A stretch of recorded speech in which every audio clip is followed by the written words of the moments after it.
Okay, we have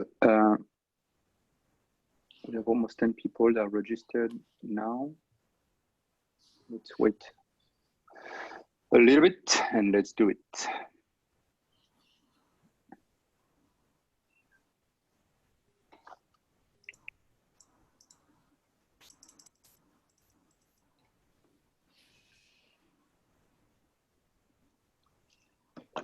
Like we said, for everyone, we are going to try to keep it to 1 hour. A lot of people around us have appointment right after or something like this. So let's try to keep it to 10 minutes, to 1 hour, sorry. Short, that's going to be the fastest webinar ever, 10 minutes. Then we have like I mentioned, we're going to do a quick round of introduction. Then we're going to go through some questions. And I will pass the microphone from one to another. I'm not going to control it. So it's not a technical thing like you guys. I'm going to tell you, okay, like Cyril, what do you think about it? And then you'll take over. Okay.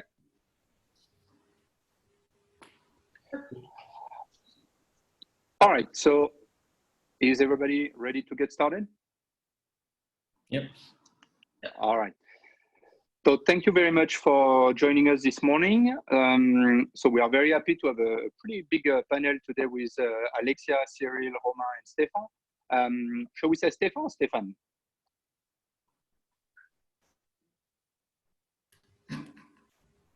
Sorry? I'm not sure you heard us. Okay. We'll figure it out later. All right, so we have a few more people that are joining one by one. Like I said, what we're going to do, we're going to keep it to 1 hour. Okay, so first, I'm Grégory Prudomo, so I'm going to be the moderator today. I have Anthony that is in the chat that is also working with us at La French Tech. Me, I'm in charge of La French Tech in Shanghai. We are an association where we are helping a lot of French tech startups and startuppers that are running companies here in Shanghai to connect with the local ecosystem. It can be with, of course, Chinese ecosystem, but also foreign ecosystem. So we organize a lot of events. And obviously, with the actual situation with the COVID-19, we decided to move online. And to do this kind of webinar, we decided that also that instead of talking about everything that was going wrong, we decided to focus on what could we do right for now. For me, when I had the idea of this webinar, one of the main goal that I had was to say, okay, first, between us here in the local community, there is many things that we can share. You guys have already started your business, everything is running, and you're gonna explain to what extent. However, we also know that people that could be watching us or listening to us that are based in US or in Europe, they are not there yet. And I think that instead of focusing on our day-to-day problems and the news and the social media bad news that we can check every minute, maybe we can start to get ready and to say, okay, this crisis is going to be over eventually at some point. So what can we take? What kind of good tips can we get from people like you that are already running and already past this in order to get moving? Okay, so first, a quick round of introduction. Maybe Alexia, can you explain to us in a few sentences what is about Tai2Tai? Yes. So I'm Alexia. I'm the co-founder of Tai2Tai, and Tai2Tai is a consulting company based in Shanghai. We offer a legal and flexible solution for foreigners to work here in China. And this solution offers our consultants, we call them talents, the opportunity to showcase and value their expertise to support companies in their growth here in China. Thank you. Very good. Very clear. Cyril, if you want to go next. Yes. So my name is Cyril Champagne. I'm the founder of Responsabilitas. So we've been providing social and environmental audit and training for the luxury brand worldwide. And with the recent event, our CSR audit almost stopped completely. So we have to switch the focus on providing quality service to the place where our customer could not come. And we also switch our training offer to digital. And we are currently engaged in looking how our expertise on the field, on the production of masks, can help our customer to secure their supply. Understood. Perfect. Romain, please. So my name is Romain. I'm the co-founder of XR, and we are developing what we call the B2B Sales 4.0. in which case we get rid of every print and we give like buyers and sellers like AR glasses, and they're able to review a whole range of products in an instant and make negotiation on spot. Okay, perfect. Stefan, please. I'm Stefan Berder, or Stefan Berder. I'm the founder of GAMS Monitoring, a company that does environment monitoring and building sustainability. And we help our customers create healthier and more energy efficient buildings with the IoT and data platform that we have built. Thank you very much. I think what is very interesting is we have very, very different kind of entrepreneur this morning for this session. I can definitely see that some of your businesses like Cyril, maybe, and Alexia are benefiting of a more flexible and agile approach also. Romain is in development and is also at another phase, and there is, with VR, of course, there is something that can be done. Stefan is also something very focused on services. So let's see a little bit how this crisis first has been maybe tracking your activity.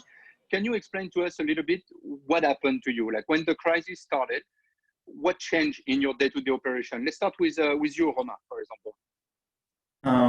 So when the crisis arrived, we were really scared at the beginning. Like it's already hard to be a startup, and we didn't need that to be on top.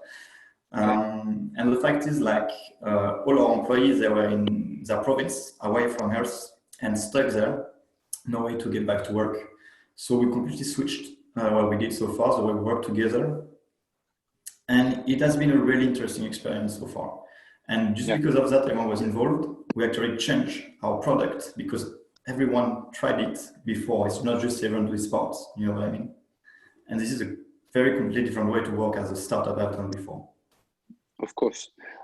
For you, Alexia, what was the big problem? Because you are working with different talents, so those talents can be stuck outside. And so what was the situation for you? The situation at first was to make sure, first to locate everyone, because some were traveling in Vietnam, in France, some were there, here in China. And then the second question was, wherever they are they able to keep going with the ongoing missions? Some missions were suspended, which is fine, but the ones who still have a mission ongoing, do they have the right tools, the right connection, the laptop, basic things actually to complete their mission? So that was the first reaction for us. And then obviously all of the BD activities significantly decreased. As you know, there's no offline events. Everyone was, very shocked and not much going on. So that was our first reaction.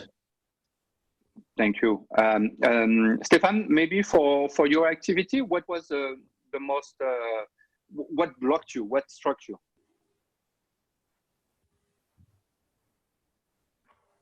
Stefan, your microphone. Here you go. Do you hear me? Go ahead.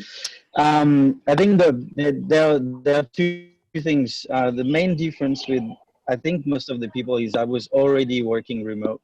So because I'm traveling a lot across Asia to develop the business, all activities online already. So we use, Trello, Slack, other open source things, calls and stuff. But my biggest hit was that we work with a lot of schools across Asia, and they're the one that are gonna get closed for the longest. It's really, really tough to get a hold of people to process invoices and stuff like this. So yeah, I think that was the hardest thing to figure out is how are we gonna get our customers to pay us, essentially. Which is a big problem, and that's definitely going to be in the conversation after. And actually, for you, Cyril, in your case, you are more on the sourcing side, so everything was closed. How did you get it work?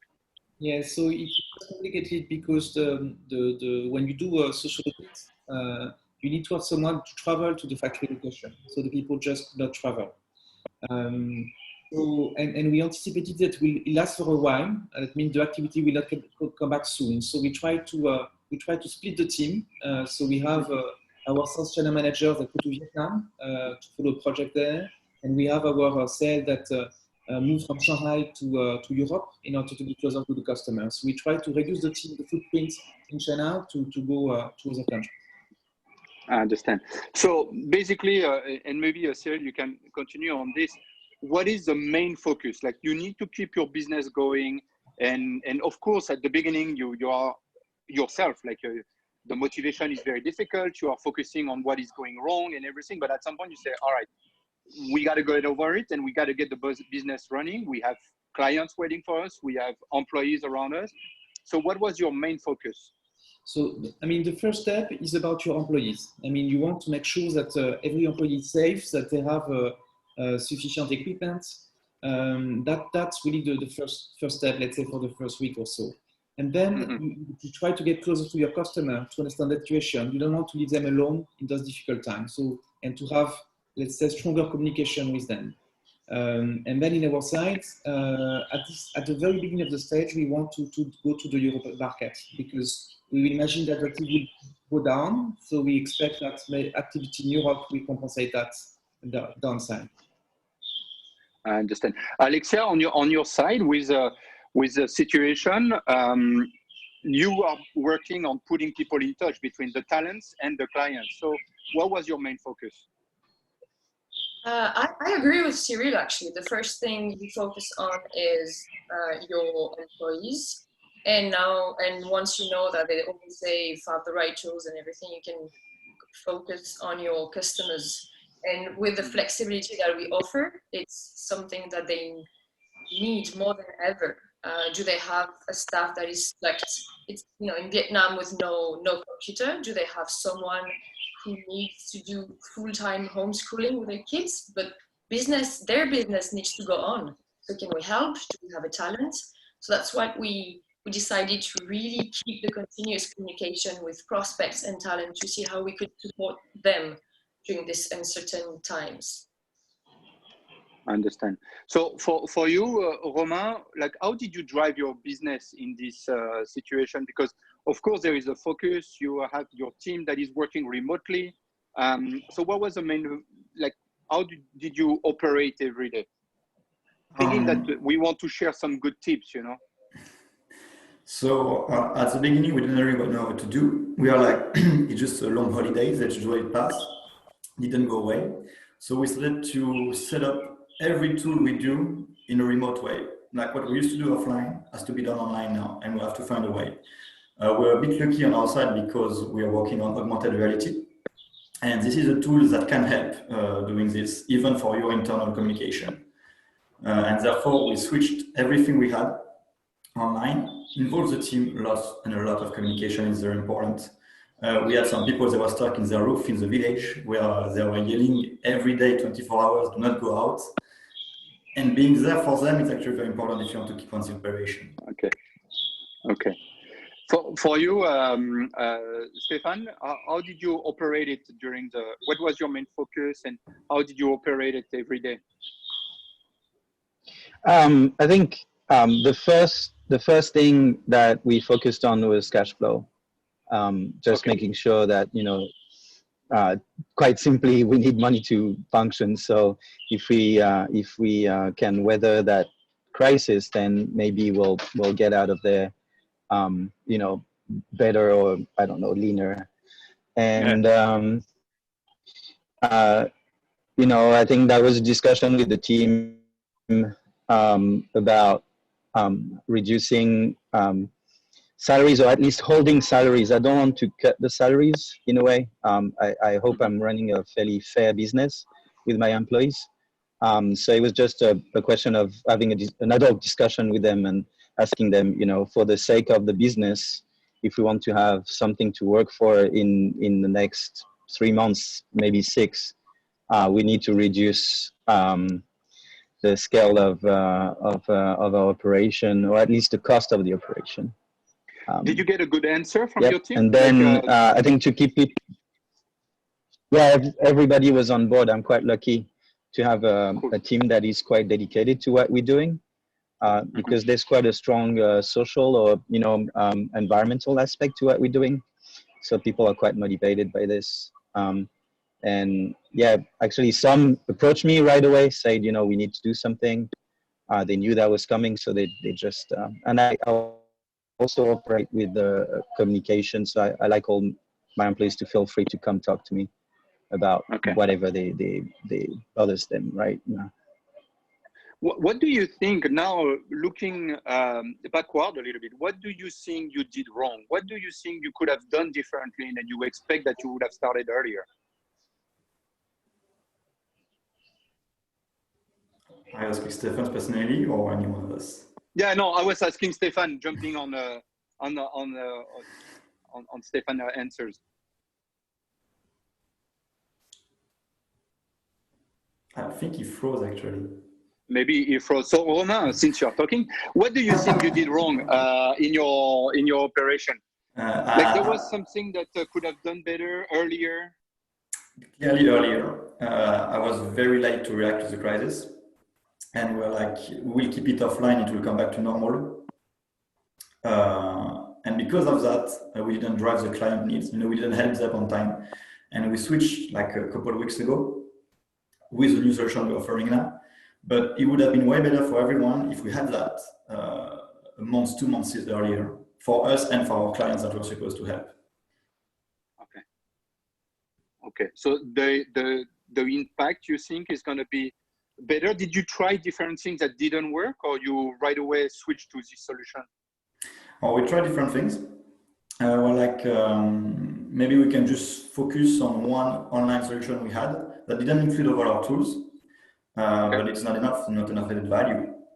And we said, okay, if we do it online, we do everything online. And then we started doing it, but a bit too late, in my opinion. Okay.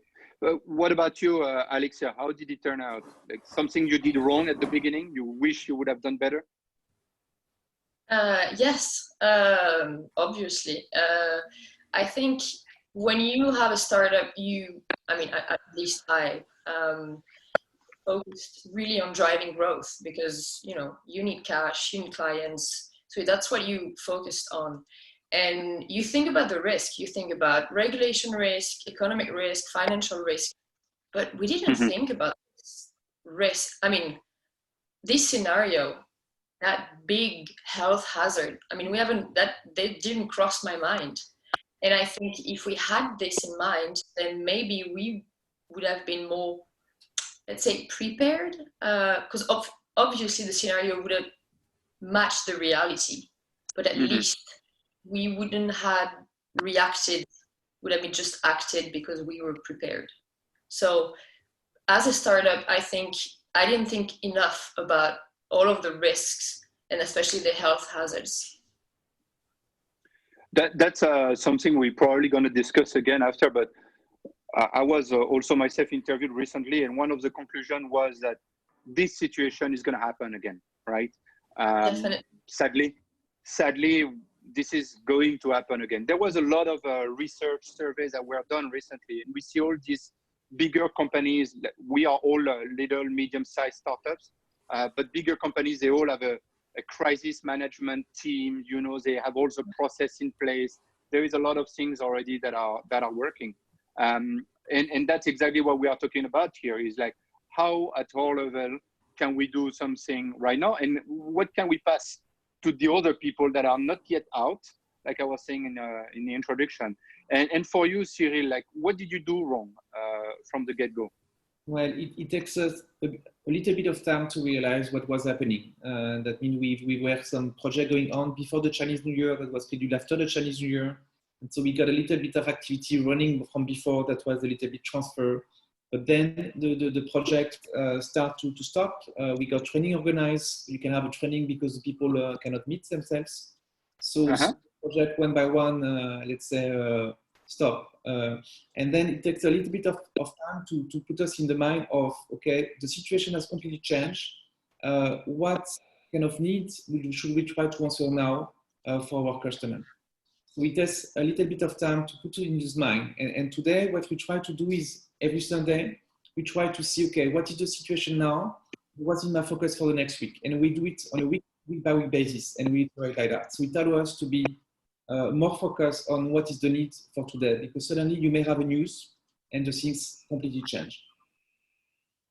Okay, Stefan, maybe because you went a little bit offline, I was asking, and maybe also for you, what did you do wrong at the beginning? You were mentioning a lot about cash flow, for example, and is there any decision that you took too late, things that you would have done differently, things you tried and didn't work out? I think, I mean, it's a difficult decision, but I feel like I never do anything wrong, or maybe everything wrong.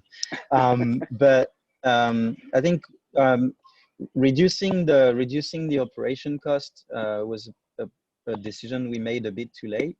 We were quite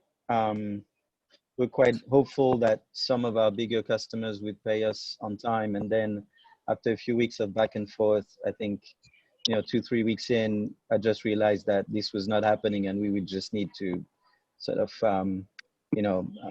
slow down and make sure we could survive all this. We're lucky that we have a bit of money in the bank. I run a very small operation, so our costs are not very high. So all that combined, I think, is going to help us, but I could have made those decisions faster. Mm-hmm. Did any one of you had but, to... we hopeful, right? Yeah, of course, Stefan. Did any one of you had to? We discussed right now about like lowering salaries, for example, and things like this. Did any one of you had to let go people, say no to some clients because you didn't have the money in bank to produce the solution that they were looking for? Like, did it happen to you guys? Cyril, did you have this case? Yes, let's say you have to find ways to reduce your let's say your salary base. So for us, we have some people that let's say wanted to leave, so we didn't renew as we should have done. So we are a bit lucky on that side. But then we also discussed with the team and to say, okay, maybe we need to be all together. Okay. So we have some discussion with the team. I mean, it's very important to see that all the team is together, but you may have some difficulties to make as well. We were quite lucky on our side.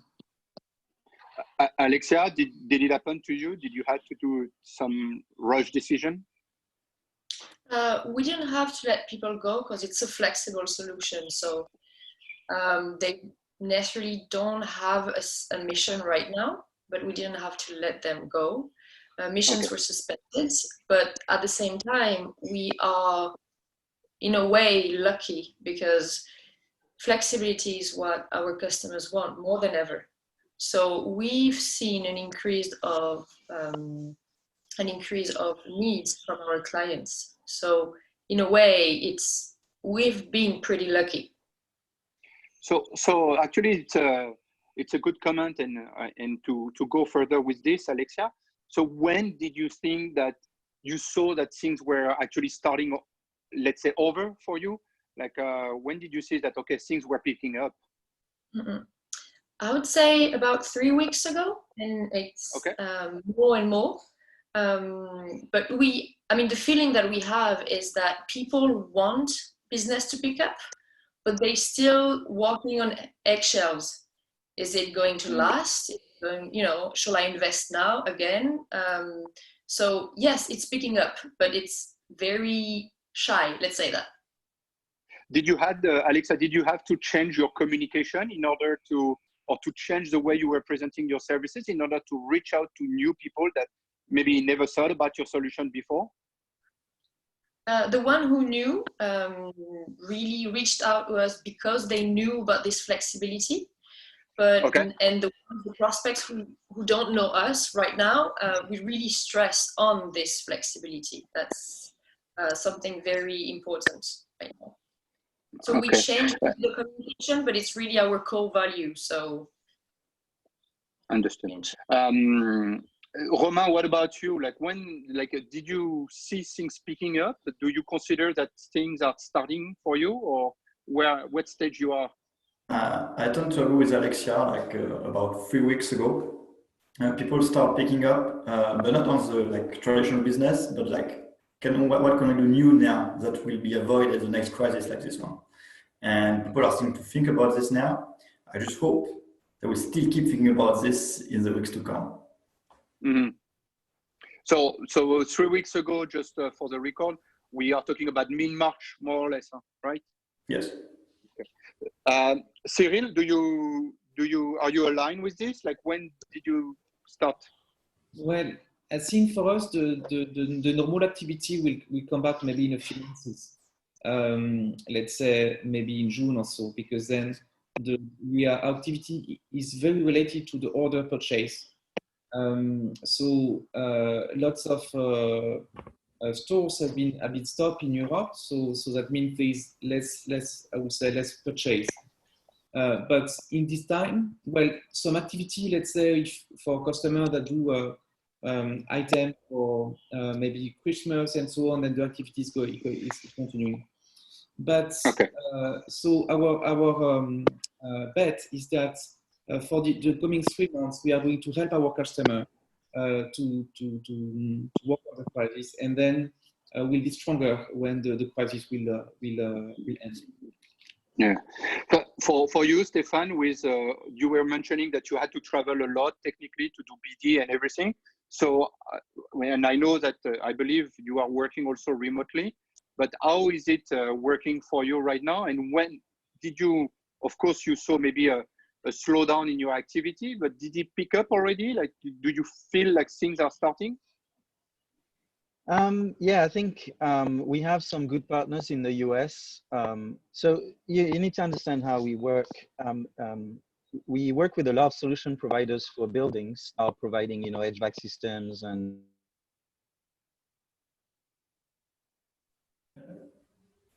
Yeah, we lost. You come back. From. Can you hear me? Yes. Yeah, we hear you. Go ahead. Okay. So we are B2B2B solution sort of. So I think the main success is that in the US, the activity has picked up a lot, and a lot of our partners are actually pushing our solution there. Okay. Jeez. Okay. So for you, not like you managed to have another market, and actually that's what also one of the survey that was working before. A lot of people were saying that focusing on only one market is always very dangerous. You put all your eggs in the same basket, and when China went into crisis mode, all of us, actually, a lot of us are working specifically on Chinese market or even on Shanghai market for some of us. Now, for those of you like Cyril or Stéphane that have clients that are in Europe or in US, they are now in a crisis. So how do we get prepared for that in organization? Like, how do you get your team to keep on working and say, okay, now it's going well, we might face some situation tomorrow, but it's going to pick up? Like, Cyril, for example, how do you manage this to keep on moving forward with your team? Well, let's say we know it's a difficult time. We keep sincere within the team. We are all together in it, and then maybe we got a bonus when the situation gets better. And then after it's you have to have a strong working routine. That means we work early. We start to work early. I think we work more than before because we need to reach. We are trying to reach to a larger audience. And then we help other companies that we didn't know before. So we try to spread to different companies, communities, and try to develop things together.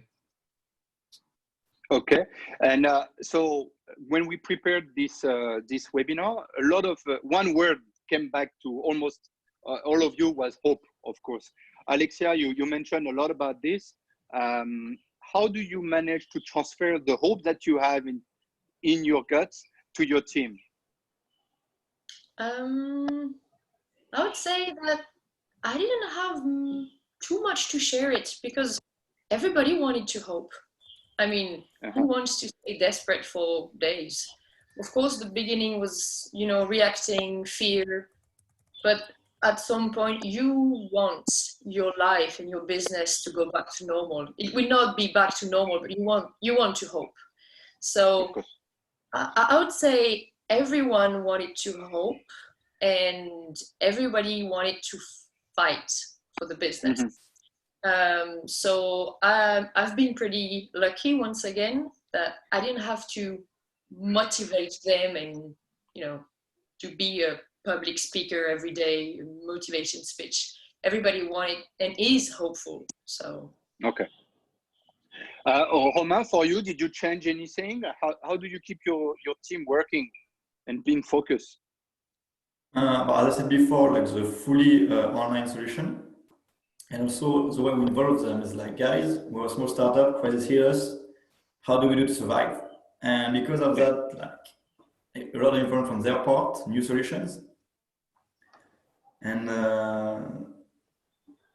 also like implementing tools that are really efficient in online, in remote solutions, not just, all right, we have a conference call, like in every part of the process, for example, Teams is really useful. Definitely a unique tool. And that has to be done even for small startups with like 4 people, it can be extremely important for productivity. Maybe we can discuss about it also later, because Stefan also mentioned some tools. Stefan, for you, how do you work with your team to, you told me that they step up and came to you to say, okay, we agree that we're gonna have to go through this situation together, and they are actually sharing the burden with you. But how do you keep everyone motivated every day? I think, so we're a small operation, so operation and support is taking a lot of time, and nobody really enjoys that so much. So the slowdown was actually quite lucky, because our operation and support fell down to a crawl. So that gave us the opportunity to work on new features, you know, working on thinking about the next idea. And actually we managed to implement a new feature in a platform that would help buildings reduce the risk of infection in the next 10, or, you know, that's going to happen again. So there's a lot of research for that type of building management, especially on healthcare facilities, and we've implemented that in the platform. So now we provide, we'll be able to provide to our customers a tool to actually reduce the risk of infection in that type of situation. And even for seasonal flu, actually. Yeah, of course. We were mentioning about the tools that Stefan, that you have been using with your team. So can you give us like three maybe software or tools that you have been using with your team a lot, that you will recommend anyone that need to face this situation? Well, I mean, it's the basic stuff, I suppose, that everybody already knows. We do a lot of mix between WeChat and Skype, Slack, Trello. All our activity is on Trello. And then a few gamer tools to do voice only, because gamers do a lot of voice. So there's an open source tool called Mumble that is used to share voice, and we also have a tool for sharing documents, and I can't get the name right now. I'm just looking for it. Okay. Cyril, what about you? Are you using Nextcloud? Nextcloud. Okay. Thank you, Stefan. Cyril, what about you? Do you, outside of the tools that Stefan just mentioned, do you use anything special? Well, we use WeChat more than ever, Zoom as well, because we need to keep that flow of communication with the team every day. When my colleague Alicia was in Europe, then we got a call a bit like today at 9 o'clock in the morning when she takes the coffee in order that she starts the day. So this communication tool is very important. And at the same time, we have, I would say, increased communication with our customer in Europe, because as everybody's in their home, they are accessible.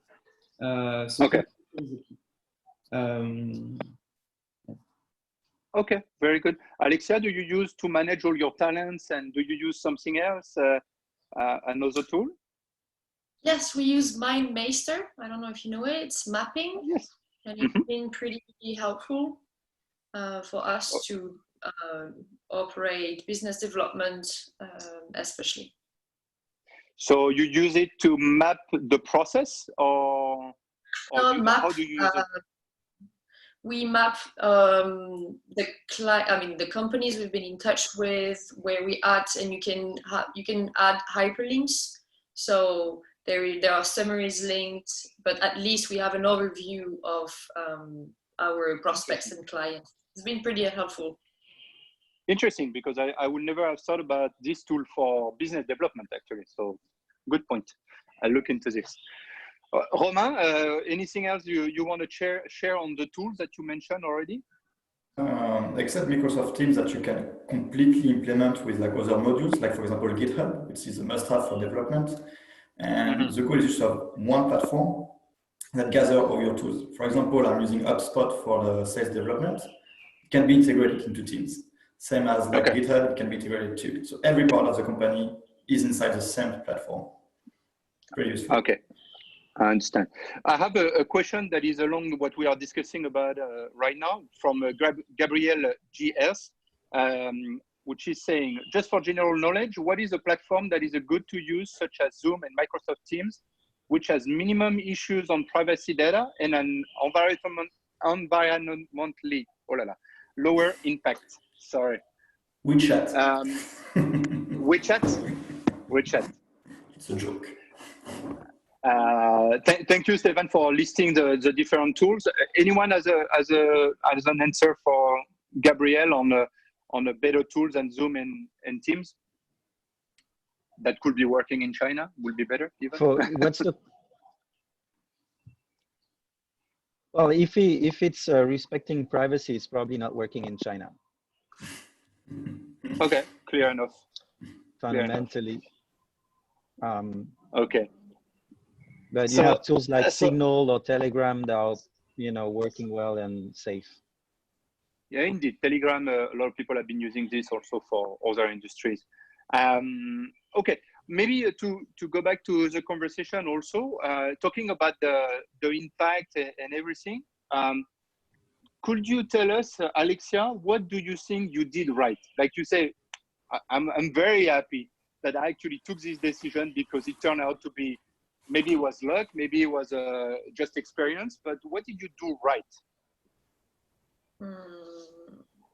I think the one thing we did right is, I think your first reaction would be to just refocus on yourself and maybe shut down a little bit, but we didn't. We kept in mind that we are a startup in an ecosystem. We need the other actors, client partners to survive.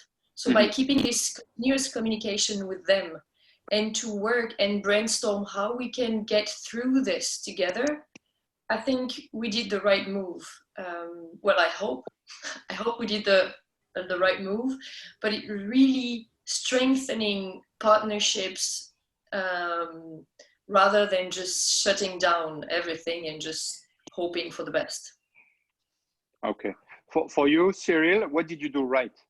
Yes, we had to re-ask what is exactly our value proposition. So we provide social audits. But what means corporate social responsibility in terms of crisis? Is it to conduct audit or is it something else?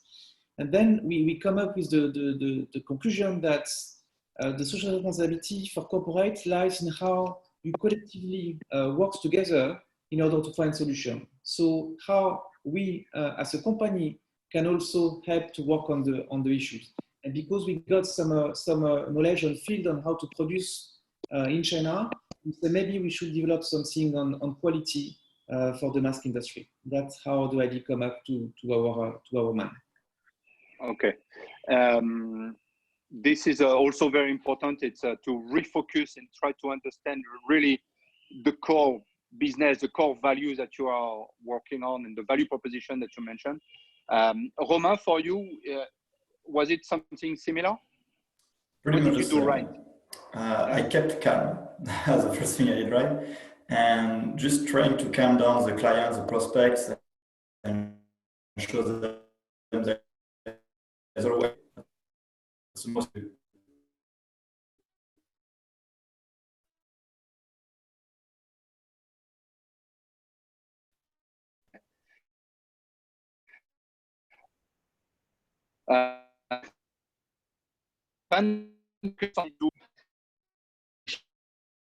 Sure, yeah, in a way. Connection. To take news and make sure they were okay, and you know, share the stuff that I know, what should be done in buildings and what kind of processes we could you know, they could implement to make sure the people coming in their space were safe. Mm-hmm. I believe a lot of companies also and founders, it took this time to, like you were saying, Cyril, reflect on what they were supposed to do. What is a real mission, and how do you deal with this kind of mission during this kind of crisis? Do you refocus on things that were piling up that you didn't have time to do, on maybe working on your branding, content marketing, whatever it can be, even though it was tricky to be actually able to communicate during those times, was very difficult. However, we have a question that will go very well at this stage from Imran to Alexia initially, but I think we can share that with everybody. So Alexia, do you think this crisis will have a positive impact on your startup? As in, more people will be in need of talents after the crisis, and also since a lot of people have let go, they will need to start again. So do you see opportunities, Alexia, on both sides, companies that want flexibility and talents that are looking for new jobs, maybe new missions? Definitely, definitely. We've seen that already with a significant increase of needs from our clients. It's not necessarily that they let go people, but it's they have a new project or they have people stuck, but definitely before investing, they prefer to just at least start with some flexibility. So there will be an impact. As for the people who were let go, we haven't seen that much yet. I'm sure we will see in the next coming weeks. But yes, there are definitely opportunities. And that, I'd say for the talents, it may be something, an opportunity, a good opportunity. Because, you know, you were, I don't know, for some of them, they were maybe thinking about taking this step, going, you know, working independently, become a consultant, but nothing pushed them to take this decision. And, you know, this crisis may be a good thing in the end for them. I understand. Yes, it can turn out to be an opportunity for some people. I agree with you on some people who took decisions during the crisis. We see that also with some businesses that close. I'm a lot in the food and beverage industry, and we saw some restaurants closing and everything. And actually, to be honest, a lot of them, they should have taken this decision a long time ago, actually. So like people maybe quitting their job or changing the way they operate with their staff is also maybe something that they should have done earlier and they just didn't dare to do it. And now in front of the wall or in front of the cliff of this crisis, they say, okay, let's take this decision, right? For you, Cyril, any positive impact? Well, we have to, let's say we use this to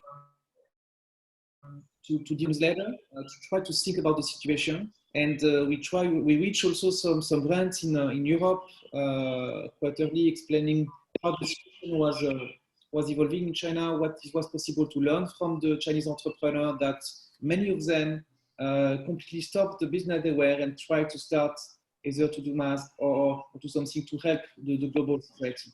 So we learn also from them, and then we contact with some companies as well, brands in Europe, and see how we can do together something. So let's say the benefit of it in our side is that we are connecting with more people than before, and believe that when the crisis will be over, then this connection and the work that have been, the trust that have been created will bring, I would say, more activity for us. I understand. Stéphane, for you, any positive impact on that you could see, or is it too early for you to say? I think the development in the US, I didn't expect it to pick up that early. We were just really starting it, and then all of a sudden, that partner is coming to us with probably 20 or 30 new customers. So it's quite a good one. Wow. But then because our activity is also tied to hardware, how to manage, sending machines around and stuff like that was something we were doing. Sort of every time I was traveling, I was just delivering machines. Now I think we'll have to find a bit of a more sustainable way to do that. Okay. So that's something you're going to change maybe in the future. This is a kind of positive impact you see for your operations. Yeah, absolutely. This is definitely a good point. I think that you see, for example, this kind of conference, and we have 30 people attending at 9 a.m. on a Tuesday morning, would not have been possible otherwise. We're going to have also a lot of people that are going to watch the replay after, and we didn't have to take a taxi, a bicycle, or whatever to do this. So this is also a good thing. And we could have done it all around the world. And conference call, of course, it's the obvious positive impact that we can see, where we limit the movement, transportation, logistics, and things like this. However, not all businesses are working that way. For you, Romain, do you have also a positive impact to share for your activity? First, it was a very bad impact when it started because we were focusing on offline, right? We just had the buyers coming in China and check the products.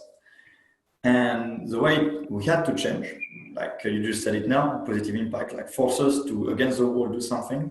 And now we send the showroom abroad in Europe, so no one has to move, no one has to ship products. And without this crisis, we probably would have never developed this product, which is needed now. So definitely a very good impact for that. But it's too sad we have to go through it to get it. Yeah. It's about resilience. You find an obstacle, you have to find a way to go around and do something about it. And maybe to finish before taking a few more questions, if there is, as mentioned, we are all, I believe, French or European here in this webinar right now. We see how bad it's hitting Europe and US, as we mentioned. It's all over the news. A lot of the people right now, they are still facing the situation that we face, that is, dang, my business is gone, my clients are not here, how I'm going to pay my stuff and everything. And we are still focusing on the day-to-day things that are very dark, right? But we are over, let's say, hopefully, if there is no problem, we are kind of past it already. And it's actually a good moment also to share a positive message to say, actually, it's not going to last too long, but get prepared. What are the 3 tips, maybe 2-3 tips that you would like to share that people should be focusing on right now? Maybe Alexia, if you would like to share some of yours. I think it's gonna echo with what we just discussed, because, well, I don't feel like giving a lecture on how to overcome this crisis, because I feel like we are just starting to pick up. But I really feel that these crises has changed us as a person, as a company, and some of those changes are for the best. And the hardest part for us to accept is that we didn't decide that those changes were going to happen. We underwent them. And I feel like the hardest part is that, okay, let's embrace them. I mean, we have no choice. And it's, I mean, I feel it's the hardest part to embrace those changes. Understood. For you, Cyril, what are the tips that you would like to pass on the other side of the world? Well, you need to learn from the example of others. You need to put your mind in order to be agile, to look what is the need in the market, answer them, and then that you are all together. So you need to stay strong. You need to be sure that you will go through. but also for entrepreneurs, it's French time because everybody will want to help. So you're able to do things that maybe you will not be able to do otherwise. Everything is going very fast. Okay. Okay. For you, Stefan, any tips you would like to share? Not really. I don't know if I have great lessons about what happened. Okay. We just try to do the best with the situation we had on our hands. That's it.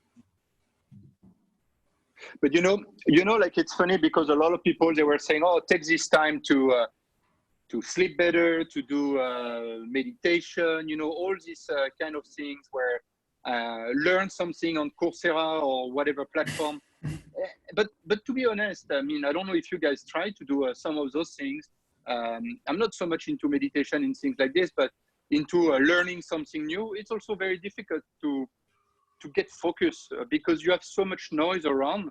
And then before I give the mic to Romain also, one of the tips, which is very difficult to follow, is like try to cut the white noise. Try to cut all this noise that is, of course, the news are bad and every day it's getting worse, at least for a certain amount of time. So you have to stay away from this and try to focus on what is important for your business. The value proposition that you are trying to deliver, like Cyril was saying, this is definitely a way also to find room for creativity. In our case, we created more content, we developed new surveys to pass to entrepreneurs. We developed this kind of webinar also with the French Tech and try to say, okay, what else can we bring? What can we deliver? So that's maybe one of our tips. For you, Romain, what is it that you would like to share? I completely agree with Alexia and you right now. Meditation is good probably, but when you're like startup founder like us, you really care about it. It's like kind of your baby. And it's really hard not to only focus on that during this period when things are going bad.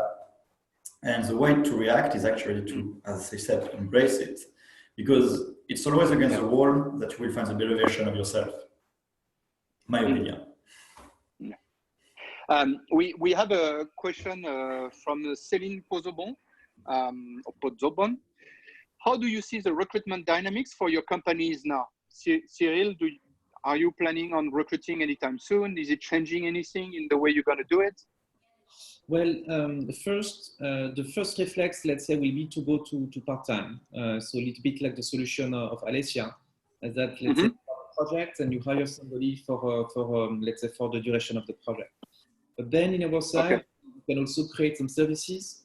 We are developing a document review for the product. So you have some people that maybe they don't have activity today, so they are willing to join and to participate in. And as the activity is peaking, then we will probably have opportunities for them to have a full-time job. So, so you propose new services, you see we want to work together, and then you secure the let's say the future jobs. I understand. For you, Stefan, is it going to change anything on the way you are recruiting people? No, I don't think so. I think no, it's not going to change much. The people I try to find or I try to bring in our company are usually passionate about sustainability and the environment. And we, as I said, we were already working pretty much all connected, so it's not a big change. I understand. For you, Alexia, I understand that you work with a lot of flexible talents, right? So this is also applying to your company. For you, Romain, are you changing the way you're gonna be recruiting people? Yeah, definitely. Because before we used to rely heavily on foreign interns. No more, because the school closed, right? So we looked at like how to recruit and connect with Chinese schools to get interns we needed for our developers. And it's still ongoing, but we might adopt it. Okay, very good. We're going to take maybe one or two last questions if there is. We decided to stick to the time and we'll finish by 10. So first of all, thank you very much to all of you for the time you spent on sharing those tips. And I think it was helpful for a lot of people that are still facing maybe the darker side of the situation.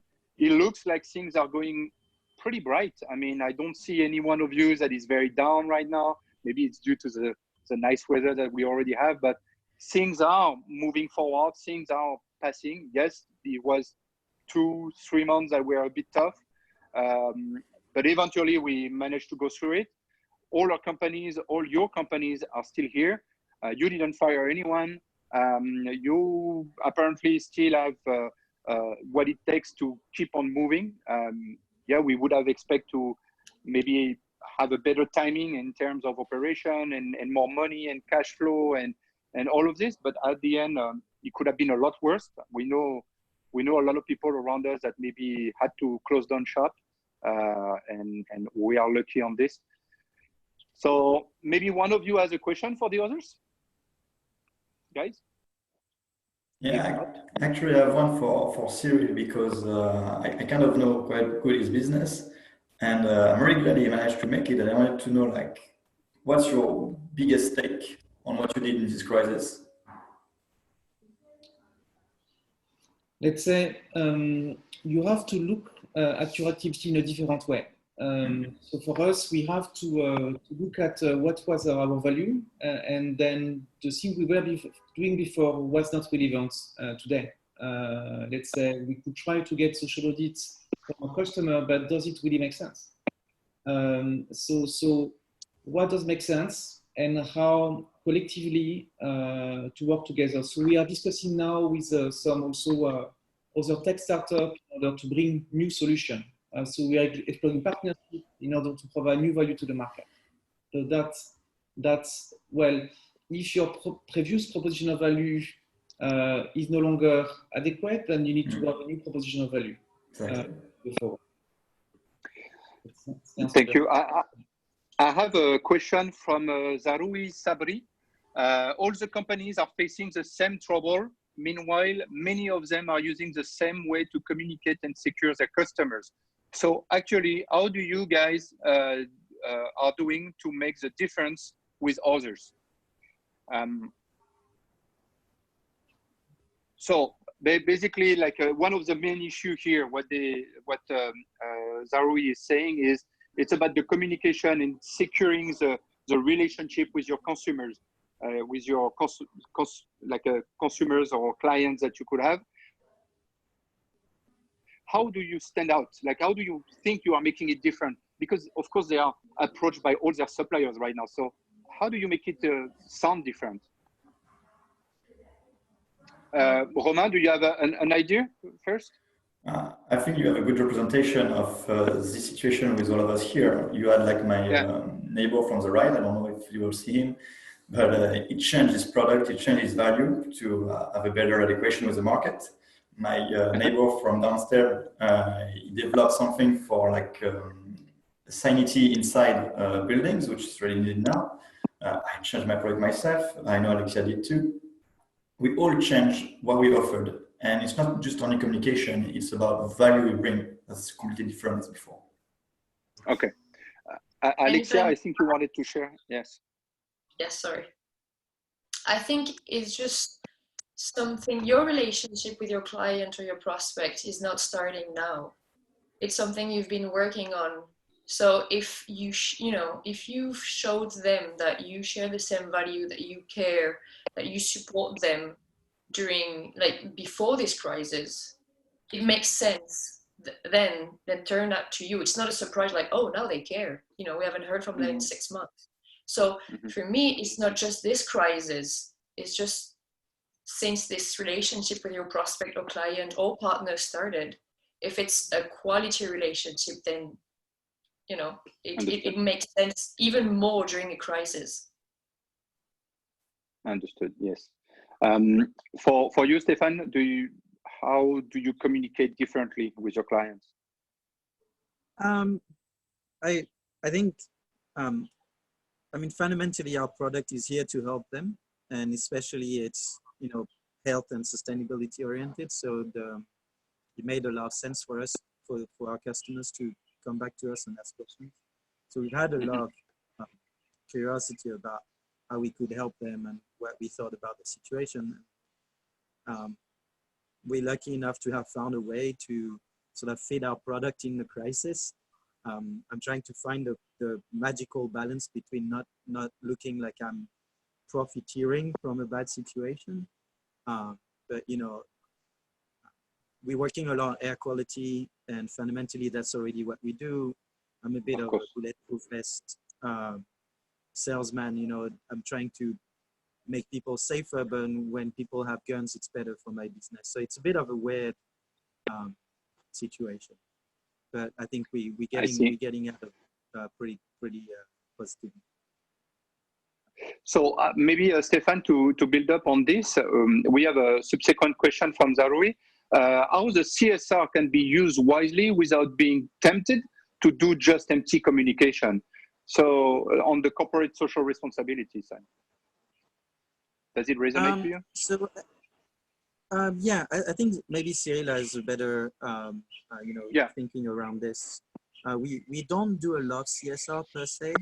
CSR, in my experience, is a lot of empty communication. So we force our customers to be very transparent with their stakeholders. Like schools, we force them to share the data with parents and students. We try to create curriculums around the data for the students to actually use the data and leverage it in new ways to engage them in the process. So there's a lot of different ways we make it more meaningful. Some companies will, you know, take what we're doing and then put a CSR label on it and then communicate around that. We're trying to keep things meaningful. I'm not too much into. I'm not a very good marketer. Okay, and for you, Cyril, maybe in this case, how do you make a difference with the communication around the corporate social responsibility? What would be your suggestion? I mean, corporate social responsibility. I mean, it's the responsibility of corporate. So their responsibility is to contribute to solve the crisis. So you see lots of companies in Europe. They change the activities they were doing. For example, you've got maybe companies like Auchan that used to have a mass factory that will start the factory again. You have factories that will change the activity in order to produce equipment for the doctor, for the staff. What we can do for ourselves in China first was to try to explain how China goes through the crisis, because they go through the same process. So we communicate to our customer, let's say, the learning from the Chinese ecosystem on that, so that they can, a bit like we do today, get a little bit of hints on how they could better manage the crisis. So inside is more about, as we are here, try to give us information and advices on how the situation was solved here. Very good. Thank you for these answers. I think that we're gonna try to wrap it up now. I think that we shared already a lot of things. We're gonna be able to share the contacts and everything. So if anyone has more questions, don't hesitate to reach out. I'm gonna leave in my in the chat right now my WeChat ID. So if you guys want to add me, and I can create a group if you think it could be interesting, or if you have any subsequent question. And we say that we're going to meet again very soon with the French Tech. We are going to organize other webinar. We have a big meeting tomorrow night actually to discuss about everything we're going to be doing. We also that by April we will already be doing physical events and, you know, back to what it used to be. But we believe that we can wait a little bit longer and maybe do things differently. If you have any suggestions, don't hesitate to reach out to me, and we'll be happy to do it. Thank you, Alexia, Cyril, Romain, Stéphane, for being here this morning. And don't hesitate to, and Stéphane in French then. Thank you very much, all of you, and let's keep in touch for the future. Thank you. Thank you, Greg. Thank you very much. Thank you, guys. Bye-bye. Thanks.